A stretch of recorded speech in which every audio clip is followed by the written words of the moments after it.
श्री सरस्वती मैया की जय, श्री कृष्णचंद्र भगवान की जय। आज हम चर्चा करेंगे पितृदोष, कारण, निवारण, इस पर चर्चा करेंगे। नारायण बलि विधान, इन पर चर्चा करते हैं। तो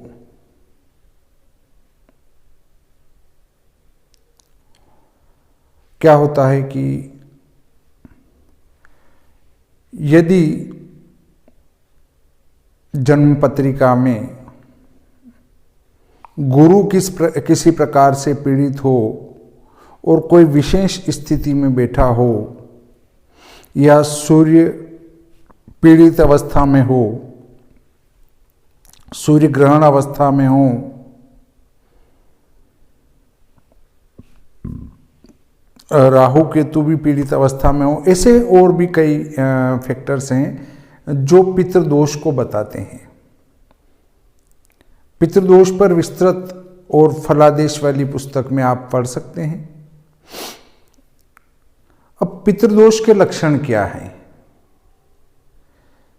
हम किसी कार्य पर जा रहे हैं, उस कार्य में रुकावट आ जाना, आज का कार्य कल पर चले जाना, अपमानित महसूस करना, मन में उत्साह नहीं होना, घर में क्लेश बने रहना, आर्थिक मामले में नीचे की ओर जाना, आगे नहीं बढ़ना, व्यवसाय में भी आगे नहीं बढ़ना, पीछे हटना, अर्थात प्रत्येक कार्य में जब रुकावट आती हो, अपने आप को असहाय महसूस करते हों, आपको लग रहा है कि मैं मेहनत भरपूर कर रहा हूं, उसका फल पूरा नहीं मिल रहा है, तो ये लक्षण पितृदोष के हैं। अब आप कहेंगे जो हमारे माँ बाप हैं वो मृत्यु के बाद हमें तकलीफ क्यों देंगे? बिल्कुल बात सही है। देखिए, यदि आपके घर में आपके माता पिता बैठे हैं और आप आराम से खा पी रहे हैं, मस्त हैं, तो वो नाराज तो होंगे ही होंगे, नहीं होंगे। अब मृत्यु के बाद दो स्थिति आती है, प्रेत पंक्ति और पितृ पंक्ति। यदि हम हमारे पितरों का पिंडदान नहीं करते हैं तो वे पितृ प्रेत पंक्ति में चले जाते हैं, और जो प्रेत पंक्ति में चले जाते हैं वो किसी का भला कभी नहीं कर सकते, क्योंकि उनके पास आशीर्वाद देने के लिए और किसी को कुछ देने के लिए कुछ होता नहीं है, उनके पास छीनने के लिए ही होता है। उनकी दृष्टि ही क्रूर होती है, वे क्रूर दृष्टि से ही देखते हैं, तो वो कभी आपका भला नहीं कर सकते हैं। वो चाहते हैं कि मेरा बच्चा आनंद करे, मेरा बेटा आनंद करे, फिर भी वो भला नहीं कर सकते, उनकी दृष्टि गलत ही पड़ेगी। अब क्यों पड़ेगी? क्योंकि वो जो है प्रेत पंक्ति में चले गए हैं, उनको आशीर्वाद देने का हक नहीं है, वो स्वयं भूखे प्यासे हैं। तो यदि हम हमारे पितरों का पिंडदान करेंगे तो वो प्रेत पंक्ति से उठकर पितृ पंक्ति में आ जाएंगे, और जब पितृ पंक्ति में आ जाएंगे तो वो पितृ जो है आशीर्वाद देने का भी अधिकार रखते हैं, आगे बढ़ाने का भी अधिकार रखते हैं, पीछे हटाने का भी अधिकार रखते हैं। तो पितरों का पिंडदान अवश्य करना चाहिए। तो क्या बहुत सारे कहते हैं कि माता पिता के जीते जी सेवा कर ली तो फिर किसी पिंड की आवश्यकता नहीं होती है। बिल्कुल बात सही है। हमें हमारे पितरों की जो जीवित हैं, माता हैं, पिता हैं, दादा हैं, दादी हैं, उनकी सेवा अवश्य ही करना चाहिए। यदि आप अपने से वरिष्ठ की सेवा करेंगे तो आपका सूर्य और गुरु बलि होगा और आपको हमेशा बल मिलेगा। यदि आप आपके जो माता पिता दादा दादी की सेवा नहीं करते हैं, उनसे पृथक रहते हैं, उनका अपमान करते हैं तो आपका सूर्य और गुरु बलहीन हो जाएंगे, और जब बलहीन हो जाएंगे तो सूर्य और गुरु से मिलने वाली ऊर्जा, सूर्य गुरु से मिलने वाले लाभ आपको नहीं मिल पाएंगे।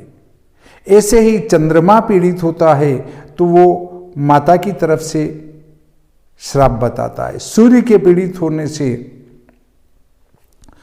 पिता का श्राप बताता है। यदि आपके पिता नाराज हैं तो आपका सूर्य कमजोर होगा, और जिस परिवार में पिताजी की सेवा नहीं की जाती, पिताजी का अपमान किया जाता है, उस परिवार में सबका सूर्य कमजोर पाया जाएगा। ऐसे ही कुछ बातें हैं, परंतु माता पिता की जीते जी भी सेवा करना चाहिए और मृत्यु के उपरांत पिंडदान अवश्य करना चाहिए, ताकि वे प्रेत पंक्ति में न रहते हुए पितृ पंक्ति में बैठे। अब यदि कोई, गरुड़ पुराण कहता है कि यदि कोई अकाल मृत्यु प्राप्त करता है तो वो अधोगति में जाता ही है। कम उम्र में मृत्यु, किसी घटना से मृत्यु को प्राप्त करता है तो वो प्रेत पंक्ति में जाएगा ही।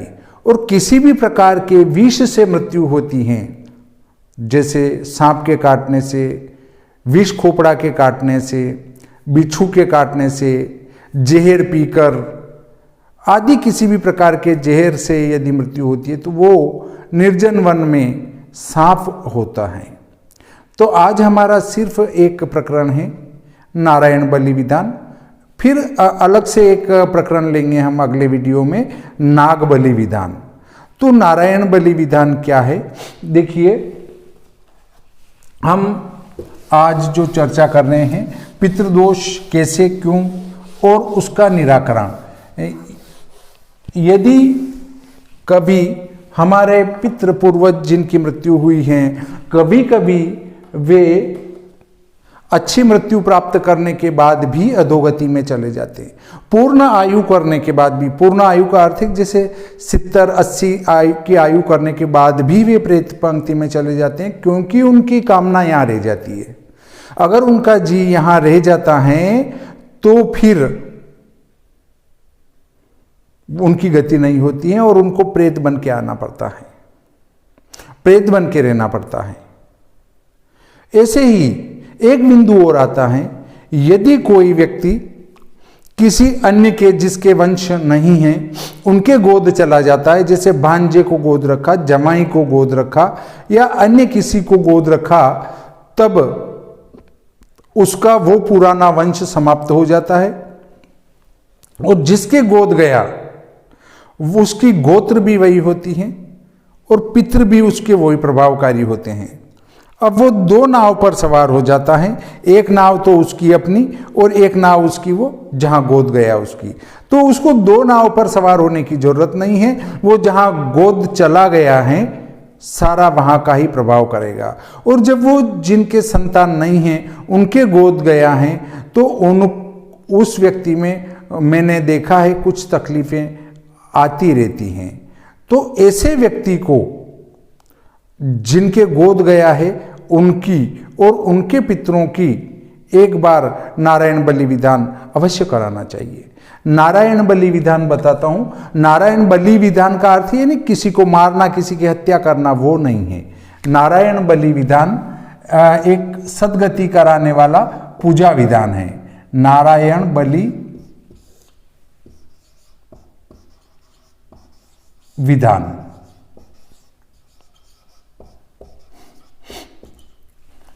देखिए नारायण बलि कैसे होती है।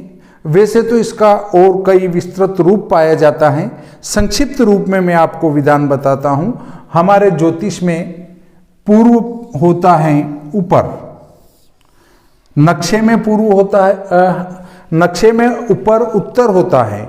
यहां हमारे इसमें पूर्व हमेशा ऊपर होता है, ये पूर्व है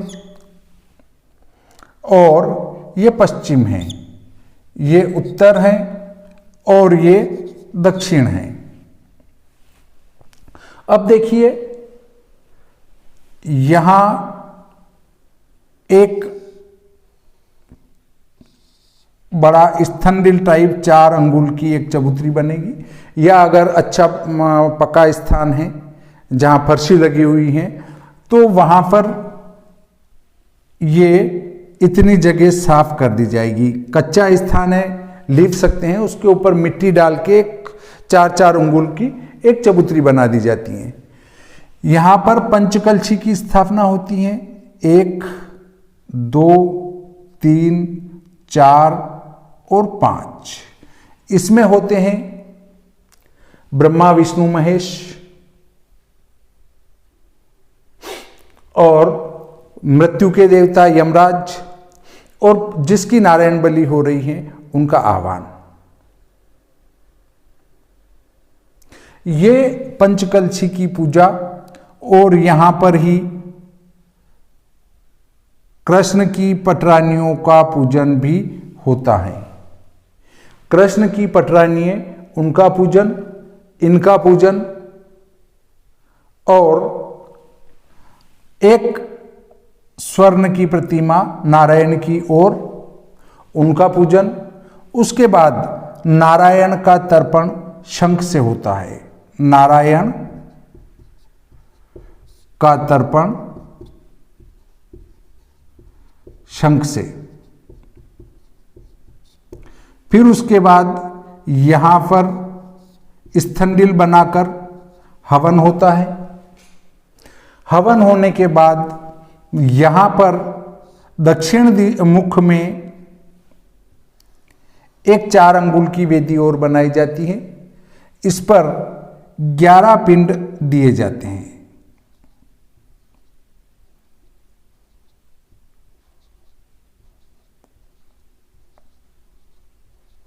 11 पिंड। ये 11 पिंड, इसमें 10वां पिंड पितृदेवता का होता है, जिसकी मृत्यु हुई है।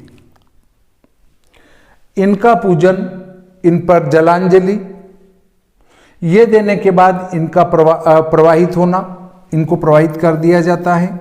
इनको प्रवाहित करने के बाद पहले ये जो तर्पण हुआ उसका जल प्रवाहित किया, फिर स्नान करके हवन किया, फिर ये पिंड किए। ये पिंड करने के बाद में इनको प्रवाहित किया, फिर 5 पिंड और होते हैं। 5 पिंड। 5 पिंड होने के बाद फिर एक पुत्तल दाह होता है। पुत्तल का जल दाह भी कर सकते हैं, पुत्तल का अग्नि दाह भी कर सकते हैं। एक पुत्तल बनाएंगे। पुत्तल बनाने के बाद इसको 5 पिंड देंगे। एक पिंड मृत्यु स्थान का, एक पिंड द्वार का, एक पिंड रास्ते का, एक पिंड जहां सुलाते हैं लकड़ी जमाने के बाद उसके ऊपर, और फिर सुलाने के बाद शव के हाथ में। ये 5 पिंड और एक थोड़ा सा और मार्ग के भूत प्राणियों के लिए एक और अलग से लगा देना चाहिए। ये 5 पिंड होने के बाद इसका दाह संस्कार या फिर जल में प्रवाहित करना, जलदाह। ये होने के बाद थोड़े से चावल, संकल्प लेकर कि हे काग ऋषि,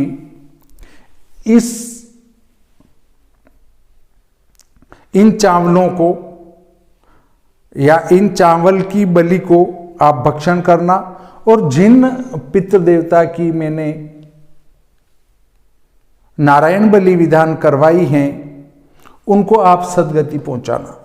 यदि आपने ये क्रिया पूरी करी सही ढंग से, तो ये चावल को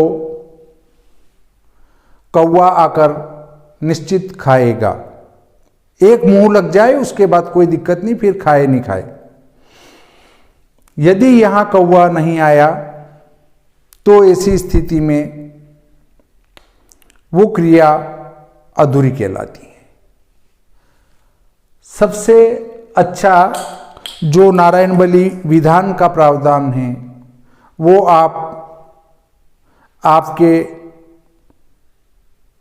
नगर के बाहर किसी कुएं पे करा सकते हैं, उससे अच्छा करवाना है तो तालाब पर करवा सकते हैं, उससे अच्छा करवाना है तो नदी पर करवा सकते हैं, उससे भी अच्छा करवाना है तो किसी तीर्थ क्षेत्र में करवा सकते हैं, तीर्थ क्षेत्र की नदी पर करवा सकते हैं, त्र्यंबकेश्वर में करा सकते हैं। उससे अच्छा करवाना है तो शोरा शुकर क्षेत्र में करवा सकते हैं, गंगा माता के किनारे कहीं भी करवा सकते हैं। उससे अच्छा करवाना है तो गया जी में करवा सकते हैं, गया जी से भी अच्छा करवाना है तो हरिद्वार में करवा सकते हैं। इस प्रकार हरिद्वार में नारायण बलि विधान करवाकर फिर और अंतिम और अपनी श्रद्धा रहे तो ब्रह्म का कपाल बद्री विशाल में पिंडदान अवश्य करवाना चाहिए। उससे आपको निश्चित ही अच्छे लाभ की प्राप्ति होगी। यदि सबसे पहला अधिकार पुत्र का है, पुत्र न हो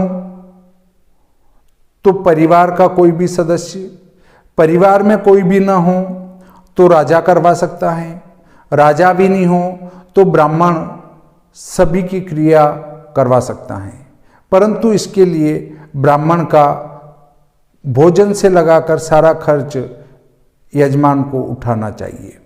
इस प्रकार की क्रिया अवश्य ही करवानी चाहिए ताकि जो अधोगति में हैं वो सद्गति जावें और अपने घर में शांति की प्राप्ति हो। ये नारायण बलि विधान अगर एक अकेले व्यक्ति का और सारी व्यवस्था बिठाकर किया जाए तो लगभग 5-6 घंटे का कार्य होता है, परंतु सारी व्यवस्था अगर साथ में रहे और तरीके से किया जाए तो जल्दी भी हो सकता है। ये नारायण बलि विधान मैंने आज आपको बताया।